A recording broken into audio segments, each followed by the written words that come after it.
ಸ್ನೇಹಿತರೇ ನಮಸ್ಕಾರ. ನಾನು ರವೀಂದ್ರ ಜೋಶಿ. ಅತ್ಯಂತ ಕುತೂಹಲಕಾರಿಯಾಗಿರುವಂಥ ದೇಶದ ಒಳಗಡೆ ನಡೆದಿರುವಂಥ ರೋಚಕ ಬೆಳವಣಿಗೆಯನ್ನು ತಮ್ಮೆದುರಿಗೆ ನಾನು ಇವತ್ತು ಪ್ರಸ್ತುತಪಡಿಸ್ತಾ ಇದ್ದೀನಿ. ಕಳೆದ 6-7 ದಿವಸಗಳಿಂದ ನಿರಂತರವಾಗಿ ಯುದ್ಧದ ಅಪ್ಡೇಟ್ಸ್ಗಳನ್ನು ಕೊಡ್ತಾ ಇದ್ದೆ. ಈ ವಿಷಯವನ್ನು ಇವತ್ತು ದೇಶದ ಒಳಗಡೆ ನಡೆದಿರುವಂಥ ವಿಷಯವನ್ನು ಯಾಕೆ ತೆಗೆದುಕೊಂಡಿದ್ದೀನಿ ಅಂತ ಸಂಪೂರ್ಣವಾಗಿ ಸಂಚಿಕೆ ನೋಡಿದ ಮೇಲೆ ನಿಮಗೆ ಖಚಿತ ಆಗತ್ತೆ. ಒಂದು ಸುದ್ದಿ ನಿನ್ನೆ ಭಾಳ ದೊಡ್ಡ ಮಟ್ಟದಲ್ಲಿ ದೇಶದಲ್ಲಿ ಬಿತ್ತರಗೊಂಡಿತು ಮತ್ತು ಅದರ ಕುರಿತು ಚರ್ಚೆ ಶುರುವಾಯಿತು. ಏನಪ್ಪ ಅಂದರೆ, ಇಡೀ ದೇಶಾದ್ಯಂತ ರಾಜ್ಯಪಾಲರ ಬದಲಾವಣೆಯನ್ನು ಮಾಡಲಾಗ್ತಾ ಇದೆ ಮತ್ತು ಒಂದಷ್ಟು ಜನರನ್ನು ನಿಯುಕ್ತಿಗೊಳಿಸಲಾಗ್ತಾ ಇದೆ. ಏನು ಭಾಳ ದೊಡ್ಡ ವಿಷಯ ಅಲ್ಲ. ರಾಜ್ಯಪಾಲರು ಅಂತಂದರೆ ಅವರು ರಾಜಕೀಯದ ಕೊನೆಯ ಹಂತದಲ್ಲಿ ಅವರಿಗೆ ಗೌರವಪೂರ್ಣವಾಗಿ ಒಂದು ಸ್ಥಾನವನ್ನು, ಗಂಜಿ ಕೇಂದ್ರವನ್ನು ಸ್ಥಾಪಿಸಿಕೊಡೋದು ಅಂತ ಎಲ್ಲರೂ ಭಾವಿಸಿರೋದು. ಆದರೆ ನರೇಂದ್ರ ಮೋದಿ ಸರ್ಕಾರದಲ್ಲಿರುವಂಥ ರಾಜ್ಯಪಾಲರಿದಾರಲ್ಲ, ಆ ರಾಜ್ಯಪಾಲರು ಯಾವ ರೀತಿ ಸರ್ಕಾರಗಳಿಗೆ ಚೆಕ್ಮೇಟಾಗಿ ಕೆಲಸ ಮಾಡ್ತಾ ಇದ್ದಾರೆ ಅಂದರೆ, ಹೇಗೆ ಹದ್ದಿನ ಕಣ್ಣಿಟ್ಕೊಂಡು ಸಂವಿಧಾನವನ್ನು ಪಾಲಿಸುವ ಕೆಲಸ ಮಾಡಿಸ್ತಾ ಇದ್ದಾರೆ ಅಂದರೆ, ಆಯಾ ರಾಜ್ಯಗಳ ಮುಖ್ಯಮಂತ್ರಿಗಳು ತಮ್ಮ ತಮ್ಮ ರಾಜ್ಯಪಾಲರೇ ಬೇಡ ಅನ್ನುವ ಮಟ್ಟಿಗೆ ಇರುಸುಮುರುಸನ್ನು ಅನುಭವಿಸಿಬಿಟ್ಟಿದ್ದಾರೆ. ಇದರಲ್ಲಿ ಭಾಳ ದೊಡ್ಡ ಮಟ್ಟದಲ್ಲಿ ಚರ್ಚೆ ಆಗಿದ್ದು 2 ರಾಜ್ಯಗಳು. ಒಂದು ಪಶ್ಚಿಮ ಬಂಗಾಳದ ಮಮತಾ ಬೇಗಂ, ಅಲ್ಲಿ CV ಆನಂದ್ ಬೋಸ್ ಅಂತೇಳಿ ರಾಜ್ಯಪಾಲರಿದ್ದರು. ಈ ರಾಜ್ಯಪಾಲರ ಬಗ್ಗೆ ಇಷ್ಟು ದೂರುಗಳನ್ನು, ಇಷ್ಟು ಕಂಪ್ಲೇಂಟ್ಗಳನ್ನು ಲಾಡ್ಜ್ ಮಾಡ್ತಾಯಿದ್ರು ಮಮತಾ ಬೇಗಂ. ಅಂದರೆ ದಯವಿಟ್ಟು CV ಆನಂದ್ ಬೋಸ್ ಅವ್ರನ್ನ ವಾಪಸ್ ಕರೆಸ್ಕೊಳ್ಳಿ, ನೀವು ಅವ್ರು ನಮ್ಮ ರಾಜ್ಯಕ್ಕೆ ಬೇಡ, ನಮಗೆ ಅವರಿಂದ ಸಾಕಾಗಿ ಹೋಗಿದೆ ಅಂತ. ಕೇಂದ್ರ ಗೃಹ ಸಚಿವಾಲಯ ಇದಕ್ಕೆ ಯಾವುದೇ ರೀತಿಯಾದಂಥ ಪುರಸ್ಕಾರವನ್ನು ನೀಡಲಿಲ್ಲ, ಯಾವುದೇ ರೀತಿಯ ಪ್ರತಿಕ್ರಿಯೆಯನ್ನು ತೋರಿಸಲಿಲ್ಲ. ಆವಾಗ ಅವ್ರ ಮೇಲೆ, ಮಕ್ಕಳ ಮೇಲೆ ಇವರು ಏನು ಲೈಂಗಿಕ ಶೋಷಣೆ ಮಾಡ್ತಾರೆ ಅನ್ನೋಂಥ ಮೊಕದ್ದಮೆಯನ್ನು ಕೂಡ ದಾಖಲೆ ಮಾಡಿದರು. ಇದರ ತದ್ವಿರುದ್ಧವಾಗಿ CV ಆನಂದ್ ಬೋಸ್ ಅವರು, ನನ್ನ ರಾಜ್ಯಪಾಲರ ರಾಜಭವನದ ಒಳಗಡೆ ಇರುವಂಥ ಪೊಲೀಸರು ನನ್ನ ಮೇಲೆ ಹದ್ದುಗಣ್ಣಿಟ್ಟಿದ್ದಾರೆ, ಬೇಹುಗಾರಿಕೆ ನಡೆಸ್ತಾ ಇದ್ದಾರೆ, ದಯವಿಟ್ಟು ಪಶ್ಚಿಮ ಬಂಗಾಳದ ಪೊಲೀಸರು ನನ್ನ ರಾಜಭವನದ ಒಳಗಡೆ ಬರಲಾರ್ದಂಗೆ ಆರ್ಡರ್ ಮಾಡಿಕೊಡಿ ಅಂತ ಅಮಿತ್ ಶಾ ಅವ್ರಿಗೆ ದುಂಬಾಲು ಬಿದ್ದರು. ಒಂದು ಪಶ್ಚಿಮ ಬಂಗಾಳ, ಇನ್ನೊಂದು ತಮಿಳುನಾಡು. ತಮಿಳುನಾಡದಂತೂ ಇಡೀ ದೇಶಾದ್ಯಂತ ದೊಡ್ಡ ಮಟ್ಟದ ಸಂಚಲನೆಯನ್ನು ಮೂಡಿಸ್ಬಿಡ್ತು. ಏಕೆಂದರೆ ಅಲ್ಲಿಯ ರಾಜ್ಯಪಾಲ RN ರವಿ 10 ವಿಧೇಯಕಗಳನ್ನು ಕೆಳಗಡೆ ಬುಡದಲ್ಲಿ ಇಟ್ಕೊಂಡು ಕೂತ್ಕೊಂಡ್ಬಿಟ್ರು ಕುರ್ಚಿ ಮೇಲೆ. ಅಲ್ಲಿಯ ಮುಖ್ಯಮಂತ್ರಿ MK ಸ್ಟಾಲಿನ್ ಯಾವ ರೀತಿಯ ಹೋರಾಟವನ್ನು ಮಾಡಿದರು ಅಂದರೆ, ಮೊದಲು ಅಲ್ಲಿಯ ಕೋರ್ಟ್ಗೆ ಹೋದರು, ಹೈಕೋರ್ಟ್ಗೆ ಹೋದರು, ಸುಪ್ರೀಂ ಕೋರ್ಟ್ ಹೋದರು. ಸುಪ್ರೀಂ ಕೋರ್ಟಲ್ಲಿ JB ಪಾರ್ದಿವಾಲಾ ಇದ್ದರು. ಅವರು ಫಸ್ಟಿಗೆ ಹೈಕೋರ್ಟಲ್ಲಿ ಆರ್ಡರ್ ಮಾಡಿದರು RN ರವಿ ಅವರಿಗೆ, ಇಲ್ಲ ನಿಮ್ಮ ಕೇಸ್ಗಳ ಇವನ್ನ ಫೈಲ್ಗಳನ್ನು ಕ್ಲಿಯರ್ ಮಾಡಿ, ಇಲ್ಲ ರಾಷ್ಟ್ರಪತಿ ಕಳಿಸಿ, ನೀವು ಆ ರೀತಿ ಇಟ್ಕೊಂಡು ಕೊಡೋ ಹಾಗಿಲ್ಲ. ಯಾಕಂದರೆ ಚುನಾಯಿತರಾದಂಥ ಸರ್ಕಾರ ಒಂದು ವಿಧಾನಮಂಡಲದ ಅಧಿವೇಶನದಲ್ಲಿ ಪಾಸ್ ಮಾಡಿರುವಂಥ ಸಂಗತಿಯನ್ನು ನೀವು ಸಸ್ಪೆನ್ಷನ್ನಲ್ಲಿ ಇಟ್ಕೊಂಡು ಕೂತ್ಬಿಟ್ರೆ, ಅಮಾನತಿನಲ್ಲಿಟ್ಟರೆ ಏನರ್ಥ? ಒಂದೋ ರಾಷ್ಟ್ರಪತಿಗೆ ಕಳಿಸಿ, ಇಲ್ಲ ವಾಪಸ್ ಹಾಕಿದ್ರು. ಇವರೆಲ್ಲ ಫೈಲು ವಾಪಸ್ ಕಳಿಸಿದ್ರು, ಮತ್ತು ಅವ್ರು ತಿದ್ದುಪಡಿ ಮಾಡಿ ಮತ್ತೆ ಕಳಿಸಿದರು.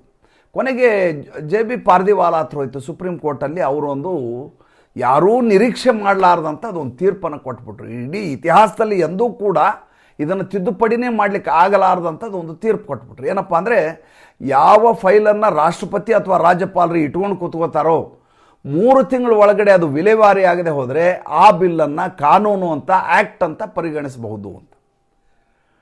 ರಾಷ್ಟ್ರಪತಿಗಳಿಗೆ ಚಾಲೆಂಜ್ ಇದು JB ಪಾರ್ದಿವಾಲಾ. ಅಂಥದ್ದೊಂದು ದೊಡ್ಡ ಈ ಬಿಕ್ಕಟ್ಟನ್ನು ಸೃಷ್ಟಿ ಮಾಡಿದವರು, ಸಂದಿಗ್ಧತೆಯನ್ನು ತಂದಿಟ್ಟವರು RN ರವಿ.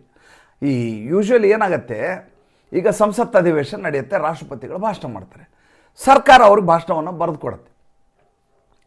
ಪ್ರಧಾನಮಂತ್ರಿಗಳ ಕಾರ್ಯಾಲಯದ ಒಂದು ಪತ್ರ ಹೋಗುತ್ತೆ, ಭಾಷಣದ ಪ್ರತಿ, ಅದನ್ನು ರಾಷ್ಟ್ರಪತಿಗಳು ಓದ್ತಾರೆ. ಅದೇ ರೀತಿ ವಿಧಾನಮಂಡಲದಲ್ಲಿ ಆಯಾ ಸರ್ಕಾರಗಳು ಭಾಷಣವನ್ನು ಸಿದ್ಧಪಡಿಸಿ ರಾಜ್ಯಪಾಲರಿಗೆ ಕೊಡ್ತಾರೆ, ರಾಜ್ಯಪಾಲರು ಆ ಭಾಷಣವನ್ನು ಓದ್ತಾರೆ. ಈ RN ರವಿ ತಮಿಳುನಾಡಿನ ರಾಜ್ಯಪಾಲ, ನೀವು ಬರ್ಕೊಟ್ಟು ಭಾಷಣ ನಾವು ಓದಲ್ಲ ಅಂದರು.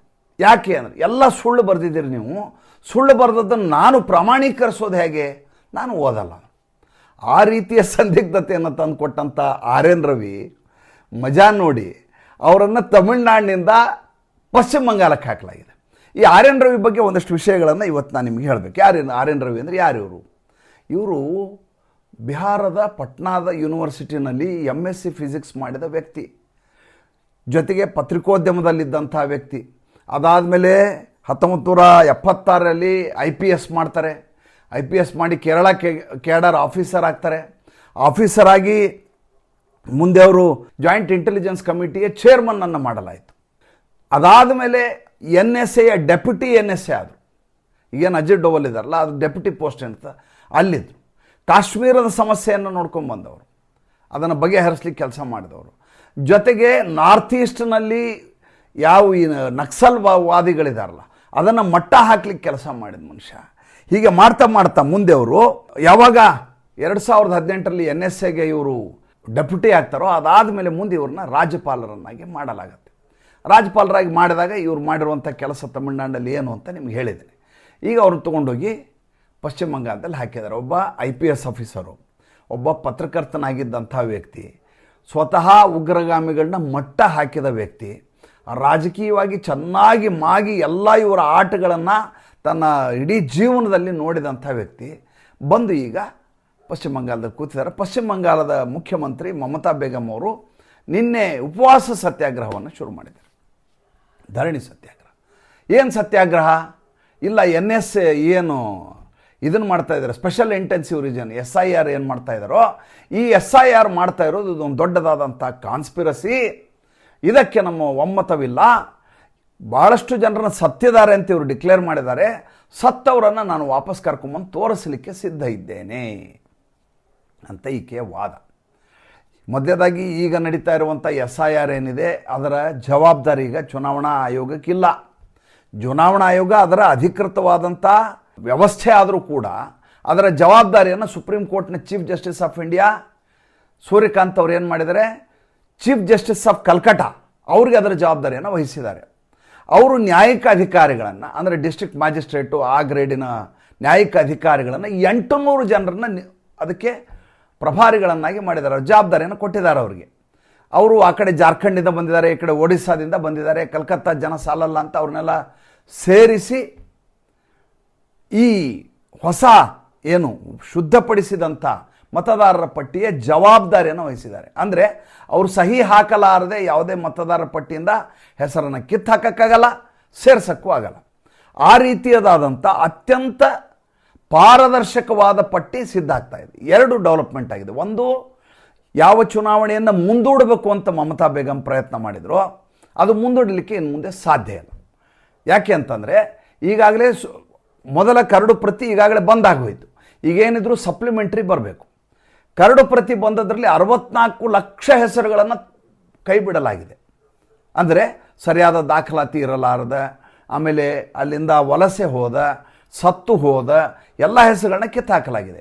ಈ 64 ಲಕ್ಷ ಏನಿದೆಯಲ್ಲ, ಈ 64 ಲಕ್ಷ ಓಟುಗಳು ಅಂದರೆ ಯಾವ ಮಾರ್ಜಿನಲ್ಲಿ ಮಮತಾ ಬೇಗಂ ಅವರು ಗೆಲ್ತಾ ಇದ್ರೋ ಅದಕ್ಕಿಂತ ತಲಾ 5,5 ಸಾವಿರ ಹೆಚ್ಚಿನ ಮತಗಳಷ್ಟು ಹೆಸರುಗಳು ಡಿಲೀಟ್ ಆಗ್ತವೆ. ಎರಡನೇದು, ಅದರಲ್ಲಿ ಒಂದು ಕಾಲಮ್ ಇದೆ. ಏನು ಕಾಲಮ್ ಅಂದರೆ ಅಂಡರ್ ಎಜುಕೇಷನ್ ಅಂತ ಒಂದು ಕಾಲಮ್ ಇದೆ ಮತದಾರರ ಪಟ್ಟಿಯ ಪರಿಷ್ಕರಣೆ. ಅದರಲ್ಲಿ 60 ಲಕ್ಷ ಹೆಸರುಗಳನ್ನು ಕೈ ಬಿಡಲಾಗಿದೆ.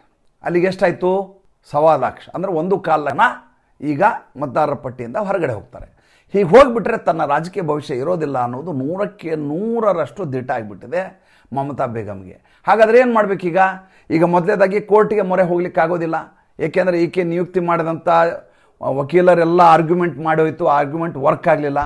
ಏನದೆ ಈಕೆನೇ ಕಪ್ಪು ಸೆರಗು ಹೊತ್ಕೊಂಡ್ಬಂದು ಕೋರ್ಟ್ನಲ್ಲಿ ಆರ್ಗ್ಯುಮೆಂಟ್ ಮಾಡಿದು, ಅದು ಕೂಡ ಯಾವುದೇ ರೀತಿಯ ಫಲ ಕೊಡಲಿಲ್ಲ. ಕೊನೆಗೆ ಮುಂದೂಡಿ ಅಂತ ಹೇಳಿದರು, ಮುಂದೂಡ್ಲಿಕ್ಕೆ ಸಾಧ್ಯವೇ ಇಲ್ಲ ಅಂತ ಸುಪ್ರೀಂ ಕೋರ್ಟ್ ಹೇಳ್ತೀವಿ. ಇಲ್ಲ, ಇವರೆಲ್ಲ ಕಳ್ಳರಿದ್ದಾರೆ, ಇವರು ಚುನಾವಣಾ ಆಯೋಗದವರು, ಇವರು ತಮಗೆ ಬೇಕಾದವ್ರ ಹೆಸರು ಬಿಡ್ತಾ ಇದ್ದಾರೆ, ಇವರೆಲ್ಲ BJP ಏಜೆಂಟ್ರು ಅಂತ ಹೇಳಿದ್ರು. ಹಾಗಾದರೆ ಚುನಾವಣಾ ಆಯೋಗದವರೇ ಬೇಡ, ಕಲ್ಕತ್ತಾ ಹೈಕೋರ್ಟ್ಗೆ ವಹಿಸ್ತೀನಿ ಅಂತ ಹೇಳಿದರು ಸೂರ್ಯಕಾಂತ್. ಎಲ್ಲ ತೀರ್ಮಾನಗಳನ್ನು ಈಗ ನ್ಯಾಯಿಕ ಅಧಿಕಾರಿಗಳು ಮಾಡ್ತಾ ಇದ್ದಾರೆ, ಲಾ ಆಫೀಸರ್ಸು.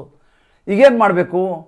ಬೇರೆ ಏನೂ ಮಾಡೋಕ್ಕಾಗೋದಿಲ್ಲ ಅಂತ ಗೊತ್ತಾಗಿ ಕೊನೆಗೆ ಬೀದಿಗಿಳಿದು ಪ್ರತಿಭಟನೆ, ಧರಣಿ ಅಂತ ಕೂತ್ಕೊಂಡಿದ್ದಾರೆ.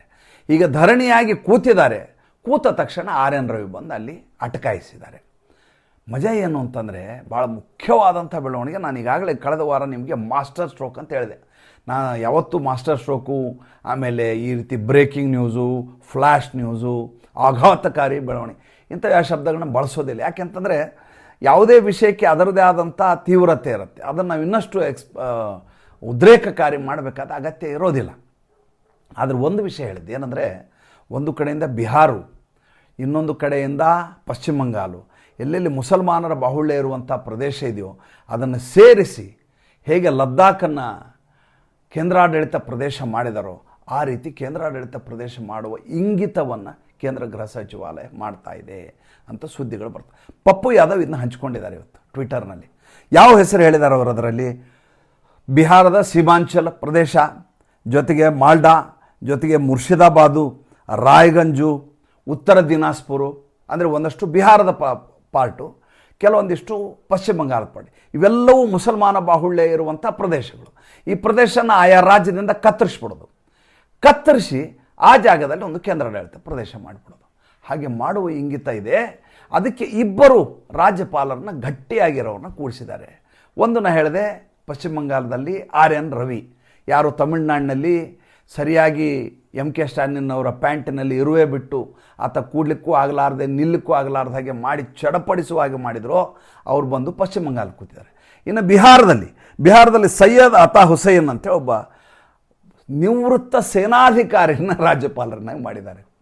ಈ ನಿವೃತ್ತ ಸೇನಾಧಿಕಾರಿ ಮುಸಲ್ಮಾನರವರು. ಆದರೆ ಮಜಾ ಏನಂದರೆ ಈತನೇ ಕುರಾನನ್ನು ಒಪ್ಕೊಳ್ಳೋದಿಲ್ಲ. ಆತ ಹೇಳೋದೇನೆಂದರೆ ಕುರಾನ್ನಲ್ಲಿರುವಂಥ ಆಯತಗಳು ಆಯಾ ಕಾಲಘಟ್ಟಕ್ಕೆ, ಅಂದರೆ 6ನೇ ಶತಮಾನದಲ್ಲಿ ಹೇಗೆ ಬೇಕೋ ಹಾಗೆ ಅರಬ್ಬರು ತಮಗೆ ಹೇಗೆ ಬೇಕೋ ಹಾಗೆ ಬರ್ಕೊಂಡ್ರು. ಮರುಭೂಮಿಯಲ್ಲಿ ವಾಸ ಮಾಡ್ತಾ ಇದ್ರು, ಆವಾಗ ಜನಸಂಖ್ಯೆ ಕಡಿಮೆ ಇತ್ತು. ಹಾಗಾಗಿ ತಮ್ಮ ಸಂತಾನವನ್ನು ಜಾಸ್ತಿ ಮಾಡಲಿಕ್ಕೆ ಹೆಂಗೆ ಬೇಕೋ ಹಾಗೆಲ್ಲ ಮಾಡಿಕೊಂಡ್ರು. ಅದಕ್ಕೆ ಬೇಕಾದಂಥ ಲಾ ಆ್ಯಂಡ್ ಆರ್ಡರ್ ಅವತ್ತು ಬರೆದ್ರು. ಅದನ್ನು ಇವತ್ತಿನ ಕಾಲಘಟ್ಟಕ್ಕೆ ನಾವು ಅದನ್ನ ಎವಾಲ್ವ್ ಮಾಡಬೇಕು, ಬದಲಾವಣೆಯನ್ನು ಮಾಡ್ಕೋಬೇಕು ಅಂತ ನಿರಂತರವಾಗಿ ಲೇಖನ ಬರೆದಂಥ ಮನುಷ್ಯ. ಜಮ್ಮು ಕಾಶ್ಮೀರದಲ್ಲಿ ಉಗ್ರವಾದವನ್ನು ತಡೆಗಟ್ಟಲಿಕ್ಕೆ ನಿರಂತರವಾಗಿ ಶ್ರಮಿಸಿದಂಥ ಲೆಫ್ಟಿನೆಂಟ್ ಜನರಲ್ ಇವರು ಸೈಯದ್ ಅತಾ ಹಸನೈನ್ ಅಂತ ಈತನ ಹೆಸರು. ಅತ್ಯಂತ ಪ್ರಭಾವಿ ವ್ಯಕ್ತಿ, ಅತ್ಯಂತ ಮೇಧಾವಿ, ತುಂಬ ಬುದ್ಧಿವಂತ, ಆಮೇಲೆ ಟಫ್ ಆಫೀಸರ್. ಸೈನ್ಯದಿಂದ ಬಂದಂಥ ವ್ಯಕ್ತಿ ಅಂದರೆ ಹೆಂಗಿರ್ತಾರೆ ಸುಮ್ಮನೆ ನೀವು ಯೋಚನೆ ಮಾಡಿ ನೋಡಿ. ಈಗ ಬಿಹಾರದ ವಿಧಾನಮಂಡಲದಲ್ಲಿ ಇದನ್ನು ಪಾಸ್ ಮಾಡಿಸಿ ತೊಗೊಂಬಂದು ಈ ರೀತಿ ಬಿಲ್ಲನ್ನು ಪಾಸ್ ಮಾಡುವಂಥ ಒಂದು ಇಂಗಿತ. ಅದಕ್ಕೆ 2 ದಾರಿ ಇದೆ. ಒಂದು, ಆ ರೀತಿ ವಿಧಾನಮಂಡಲದಲ್ಲಿ ಪಾಸ್ ಮಾಡಿಸಿ ಬೇರೆ ಕೇಂದ್ರಾಡಳಿತ ಪ್ರದೇಶ ಮಾಡೋದು ಒಂದು. 2ನೇದು, ರಾಷ್ಟ್ರಪತಿಯೇ ಶಿಫಾರಸು ಮಾಡಿಬಿಡೋದು. ಏನಂತ, ಈ 2 ಪ್ರದೇಶಗಳನ್ನ ಸೇರಿಸಿ ಒಂದು ಹೊಸ ಕೇಂದ್ರಾಡಳಿತ ಪ್ರದೇಶ ಮಾಡಿ ಅಂತ ಪಶ್ಚಿಮ ಬಂಗಾಳನ ಅರ್ಧ ಕತ್ತರಿಸೋದು, ಬಿಹಾರನ ಅರ್ಧ ಕತ್ತರಿಸಿ ಅದನ್ನು ಕೇಂದ್ರಾಡಳಿತ ಪ್ರದೇಶವಾಗಿ ಗೃಹ ಸಚಿವಾಲಯದ ಮೂಲಕ ಪಾಸ್ ಮಾಡಿಸಿ ಸಂಸತ್ತಿನಲ್ಲಿ ಪಾಸ್ ಮಾಡ್ಕೊಂಡ್ಬಿಡೋದು. ಅದಾದಮೇಲೆ ಪುರಸ್ಕರಿಸಲಾಗತ್ತೆ, ರಾಷ್ಟ್ರಪತಿ ಅಂಕಿತ ಆಗತ್ತೆ. ಅಂಕಿತ ಆದಮೇಲೆ ಅದನ್ನು 2 ವಿಧಾನಮಂಡಲಗಳಲ್ಲಿ ಇಡಲಾಗತ್ತೆ. ಪಶ್ಚಿಮ ಬಂಗಾಳದಲ್ಲೂ ಇಡಲಾಗತ್ತೆ, ಬಿಹಾರದಲ್ಲೂ ಇಡಲಾಗತ್ತೆ. ಅವರು ಒಪ್ಪಬಹುದು, ಒಪ್ಪದೇ ಇರಬಹುದು, ಅದು ಕೇಂದ್ರಾಡಳಿತ ಪ್ರದೇಶ ಆಗಿಬಿಡ್ತದೆ. ಆವಾಗ ಮಾಡಿದಾಗ, ಲದ್ದಾಖೆಲ್ಲ ಮಾಡಿದಾಗ ವಿಧಾನಮಂಡಲ ಇರಲಿಲ್ಲ ಜಮ್ಮು ಕಾಶ್ಮೀರದಲ್ಲಿ. ಹೀಗಾಗಿ ಅದರ ಪ್ರಮೇಯವೇ ಬರಲಿಲ್ಲ. ಒಂದು ಇದು. 2ನೇದು, ಈಗ ಅತ್ತ ದರಿ ಇತ್ತ ಪುಲಿ ಅನ್ನೋಂಗೆ ಆಗಿದೆ ಅಂತ ಹೇಳಿದ್ನಲ್ಲಿ ಮಮತಾ ಬೇಗಮ್ಗೆ. ಅದೇನಪ್ಪ, ಯಾವಾಗ ಈ ರೀತಿ RN ರವಿ ಬಂದು ಕೂತ್ಕೊಂಡ್ರೆ ಇನ್ನು ತನ್ನ ಆಟ ನಡೆಯೋದಿಲ್ಲ ಅಂತ ಸ್ಪಷ್ಟವಾಗಿ ಆಕೆಗೆ ಗೊತ್ತಾಗಿದೆ. 2ನೇದು, ಈಕೆ ಹೆಚ್ಚು ಗಲಾಟೆ ಮಾಡಿದರೆ ಆರ್ಟಿಕಲ್ 355 ಪ್ರಕಾರ ಲಾ ಆ್ಯಂಡ್ ಆರ್ಡರ್ ಎನ್ನುವುದು ಕೇಂದ್ರ ಗೃಹ ಸಚಿವಾಲಯದ ಸುಪರ್ದಿಗೆ ಬರುತ್ತೆ. ಆ ಶಿಫಾರಸನ್ನು RN ರವಿ ಮಾಡಿದ್ದೆ ಆದರೆ ಮಮತಾ ಬೇಗಂ ಕೈಯಲ್ಲಿರುವಂಥ ಪೊಲೀಸರು ಗೀಲೀಸರು ಎಲ್ಲ ಹೊರಟು ಹೋಗ್ಬಿಡ್ತಾರೆ. ಕೇಂದ್ರದ ಭದ್ರತಾ ಪಡೆ ಇಡೀ ಚುನಾವಣೆಯನ್ನು ನೋಡ್ಕೊಳ್ಳುತ್ತೆ. ನೋಡಿ, ಯಾವ 2005ರಲ್ಲಿ ಪಾರ್ಲಿಮೆಂಟ್ನಲ್ಲಿ ವಲಸೆಕೋರರ ವಿರುದ್ಧವಾಗಿ ಕಣ್ಣೀರು ಹಾಕಿ ಬಿಕ್ಕಿ ಹತ್ತು ತನ್ನ ರಾಜೀನಾಮೆ ಪತ್ರವನ್ನು ಮುಖದ ಮೇಲೆ ಎಸೆದಂಥ ಹೆಣ್ಮಗಳು ಈಕೆ ಮಮತಾ ಬೇಗಂ. ತದನಂತರ ಈ ಕಳೆದ 15 ವರ್ಷಗಳಲ್ಲಿ ಅದೇ ವಲಸೆಕೋರರನ್ನು ಇಟ್ಕೊಂಡು ಡೆಪಾಸಿಟ್ ರೀತಿಯಲ್ಲಿ ಇಟ್ಕೊಂಡು ತನ್ನ ಬೇಳೆಯನ್ನು ಬೇಯಿಸ್ಕೊಳ್ತಾ ಪ್ರತಿ ಚುನಾವಣೆಯನ್ನು ಗೆಲ್ತಾ ಇದ್ದಂಥ ವ್ಯಕ್ತಿನೂ ಅದೇ. 180 ಡಿಗ್ರಿ ಸಂಪೂರ್ಣವಾಗಿ ಬದಲಾದಂಥ ಮಮತಾ ಬೇಗಂ ಈಗ 356 ಹಾಕಿದರೆ ಮುಖ್ಯಮಂತ್ರಿ ಹೊರಟೋಗ್ಬಿಡ್ತಾರೆ, ನೇರವಾಗಿ ರಾಷ್ಟ್ರಪತಿ ಆಡಳಿತ ಆಗುತ್ತೆ. ಹಾಗೆ ಮಾಡಿದರೆ ಆಕೆಗೆ ದೊಡ್ಡ ಲಾಭ. ಆದರೆ ಕೇಂದ್ರ ಗೃಹ ಸಚಿವಾಲಯ ಆ ಕೆಲಸ ಮಾಡೋದಿಲ್ಲ. ನೋಡಿ, ಇಲ್ಲಿವರೆಗೂ ಗಮನಿಸ್ತಾ ಬನ್ನಿ. ಆಕೆ ಬೆಳಗ್ಗೆ ಎದ್ದರೆ CBI ಬೈತಾರೆ, ಬೆಳಗ್ಗೆ ಎದ್ರೆ ED ಬೈತಾರೆ, ಬೆಳಗ್ಗೆ ಎದ್ರೆ ಚುನಾವಣಾ ಆಯೋಗ ಬೈತಾರೆ. ಅಮಿತ್ ಶಾನನ್ನು ನಿರಂತರವಾಗಿ ನಿಂದಿಸ್ತಾರೆ ಮಮತಾ ಬೇಗಂ ಅವರು. ಒಂದೇ ಒಂದು ಸಲ ಮೋದಿ ಹೆಸರು ಹೇಳಲ್ಲ. ಅಮಿತ್ ಶಾನೆ ಐಸಾ ಕಿಯಾ, ಅಮಿತ್ ಶಾನೆ ವೈಸಾ ಕಿಯಾ, ಅಮಿತ್ ಶಾನೆ ಪೂರಾ ಬರ್ಬಾದ್ ಕರ್ ದಿಯಾ. ಚುನಾವಣಾ ಆಯೋಗಕ್ಕೂ ಅಮಿತ್ ಶಾಗೆ ಏನ್ರಿ ಸಂಬಂಧ? ಅವ್ರಿಗೆ ಸಂಬಂಧವೇ ಪಡಲಾರ್ದಂಥ ವಿಚಾರ ಅದು. ನೀವು ಅದು ಕೇಳಬೇಕಾಗಿದ್ದು ಅಲ್ಲಿಯ ಚೀಫ್ಗೆ, ಮುಖ್ಯ ಚುನಾವಣಾ ಆಯುಕ್ತರಿಗೆ. ಆಯಿತಾ? ಈಗ ಒಂದು ವೇಳೆ ಅಗತ್ಯ ಬಿದ್ದರೆ ಈ ರೀತಿಯದಾದಂಥ ಒಂದು ವ್ಯವಸ್ಥೆಯನ್ನು ತರುವಂಥ ಒಂದು ದೊಡ್ಡದಾದಂಥ ನೆಟ್ವರ್ಕ್ ತಯಾರಾಗ್ತಾ ಇದೆ. ಮೊದಲನೇದಾಗಿ ನಿಗದಿತ ಅವಧಿಯಲ್ಲಿ ಪಶ್ಚಿಮ ಬಂಗಾಳದ ಚುನಾವಣೆ ನಡೆಯಬಾರದು ಅಂತ ಮಮತಾ ಬೇಗಂ ಅವರು ಇನ್ನಿಲ್ಲದ ಹಾಗೆ ಪ್ರಯತ್ನ ನಡೆದರು. ಒಂದು ವೇಳೆ ನಡೆದದ್ದೇ ಆದರೆ ಹಳೆ ಮತದಾರರ ಪಟ್ಟಿಯ ಮೂಲಕ ನಡೀಬೇಕು ಅಂತ ಆಕೆಯ ವಾದ ಆಗಿತ್ತು. ಎರಡೂ ಆಕೆಯ ವಾದಗಳು ಫಲಿಸಲಿಲ್ಲ. ಮೂರನೇದಾಗಿ ರಾಜ್ಯಪಾಲರನ್ನ ಇಲ್ಲಿಂದ ಕಿತ್ತಾಕಿ ಬೇರೆ ಕಡೆ ಕಳಿಸಿ ಅಂತ ಹೇಳಿದ್ರು. ಕಿತ್ತಾಕಿದ್ರು, ಆ ಜಾಗದಲ್ಲಿ ಬೇರೆಯವರು ಕೂಡಿಸಿದ್ರೆ ಮೊದಲಿದ್ದವರೇ ವಾಸಿ, ಹಳೆಗಣ್ಣನೇ ಪಾದವೇ ಗತಿಯಂದ ಸರ್ವಜ್ಞ ಅನ್ನೋ ಹಾಗೆ ಅವರೇ ಸಿ ವಿ ಆನಂದ್ ಬೋಸೆ ವಾಸಿ ಇತ್ತು, ಹೆದರ್ಸ್ಕೋಬಹುದಿತ್ತು. ಈ ಆರ್ ಎನ್ ರವಿನ ಬಗ್ಸಕ್ಕೆ ಆಗೋದಿಲ್ಲ. ಯಾಕೆ IPS ಆಫೀಸರ್ ಆಗಿದ್ದ ಮನುಷ್ಯ, ಜಮ್ಮು ಕಾಶ್ಮೀರದಲ್ಲಿ ಸೇವೆ ಸಲ್ಲಿಸಿದ ಮನುಷ್ಯ, ಈತನ ಜೊತೆ ಹೇಗೋದು ಹೇಗೆ ಗೊತ್ತಾಗಲಾರದೆ ಬೀದಿಯಲ್ಲಿ ಕೂತ್ಕೊಂಡು ಧರಣಿಯನ್ನು ಮಾಡ್ತಾ ಇದ್ದಾರೆ ಮಮತಾ ಬೇಗಂ. ಇದಕ್ಕಿಂತ ರೋಚಕವಾದಂಥ ರಾಜಕೀಯದ ಬೆಳವಣಿಗೆ ಇನ್ನೇನು ಇರ್ಲಿಕ್ಕೆ ಸಾಧ್ಯ ಸ್ವಾಮಿ? ದಯವಿಟ್ಟು ಹೇಗೆ ಅನ್ನಿಸ್ತು ಸಂಚಿಕೆ ಕಮೆಂಟ್ ಮಾಡಿ. ನಮಸ್ಕಾರ.